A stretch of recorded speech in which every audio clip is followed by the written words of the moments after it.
My loves, enjoy lang natin tong araw na to kahit na bumabagyo. See you later.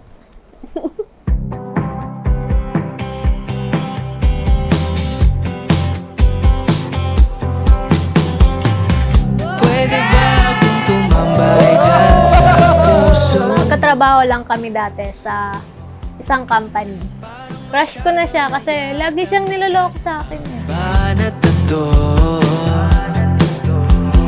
Nakikita ko lang siya doon hanggang inaasar-asar lang kami ng kawork namin. Si mga tukso tuloy-tuloy pa rin. Hanggang sa hindi nila alam, meron na kami something talaga na nagkaka-chat na kami, nagde-date na kami. Kitang ligawan kahit di magandang mga linyahan. Bibigay ko ng buo ang oras ko kasi doon alam ko My loves, ito ang gift ko sa iyo kasi simula ngayon, lahat ng oras ko ay iyong iyo na. See you later, my loves. Lea May. At ang aking pinakapogi, ay maganda pala. Almost 10 years kasi namin. Wala akong narinig sa kanya na masamang salita, hindi niya ako nasasaktan ng physically. kahit pa Hanggang siguro tumatagal, nakita niya rin yung dedication ko sa kanya na mahal ko siya. Ayun, na parang naano kami. Parang mas lumalim na yung pagmamahal namin tapos naniwala na siya na naramdaman niya sa akin na mahal ko siya. pwede ba kitang ligawan. Nakahanda ba kayong gumanap sa inyong tong pananagutan sa simbahan at sa bayan na umaasang inyong aarugain ang mga supling na ipagkakaloob ng pong may kapal upang sila ay inyong palakihin bilang mabubuting mamamayang Kristiyano? Yes, Father. Yes, Father. Pwede ba kitang ligawan? Hanggat kayong dalawa ay magkasama, hanggat kayo ay magkatuwang sa buhay na ito na ipinagkakaloob sa inyo ng Diyos, tandaan ninyo na kayo ay magiging tanda ng forever sa mundo.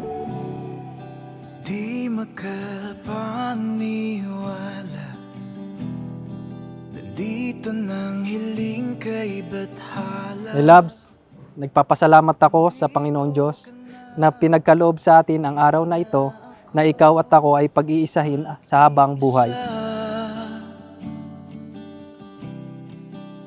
My loves, alam ko marami akong nagawang pagkakamali sa'yo. Pero kahit na ganon, hindi mo pinaparamdam sa akin na nagagalit ka. Pinapakita mo pa rin sa akin na mahal mo ako. Kahit na minsan, alam ko na nakakasakit na ako. Di mo sa aking mga Nag-thank you lang ako kay God na binigay niya si Mark sa akin. Na dumating si Mark.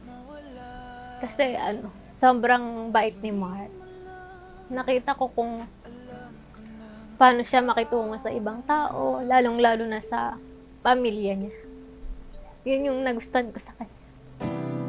saradong Pinapangako ko sa iyo na buong puso kitang mamahalin, aalagaan at susuportahan sa buhay mag-asawa. Lagi kitang papasahin at uunawain, hindi ko hahayang matutulog na may tampuhan at away. nanatili ka. Tay, gusto ko lang sabihin na sana nandito ka. Alam kong dinadalaw mo kami kasi nag-aasikaso pa lang kami nito. Laging may paro-paro. Salamat sa ganung paraan naramdaman kong kasama ka namin. Thank you, Tay. I miss you. Di mo sa aking mga mata. Di ay Nagpapasalamat ako sa iyo dahil pinaramdam mo sa akin ang totoong pagmamahal. Tinupad mo yung mga pangako mo sa akin dati nung nag-uumpisa pa lang tayo.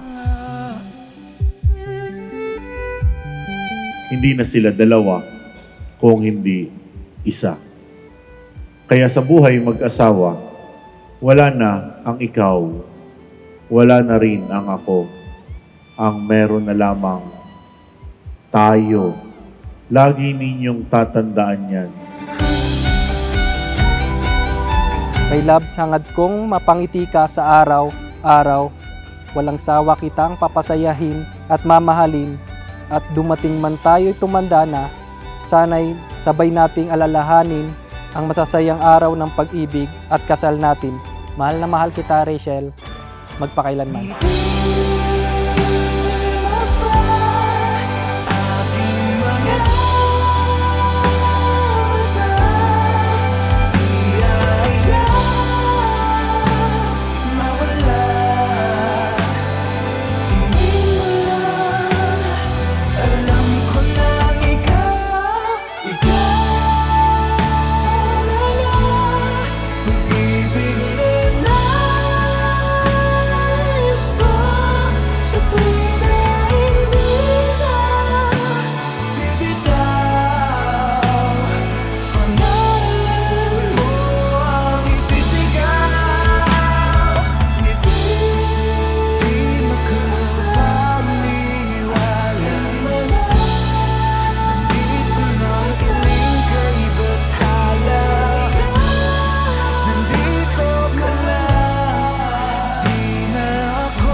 Salamat, my loves, kasi kahit ang dami nating pangit nakita sa isa't isa, pinili mo pa din magstay.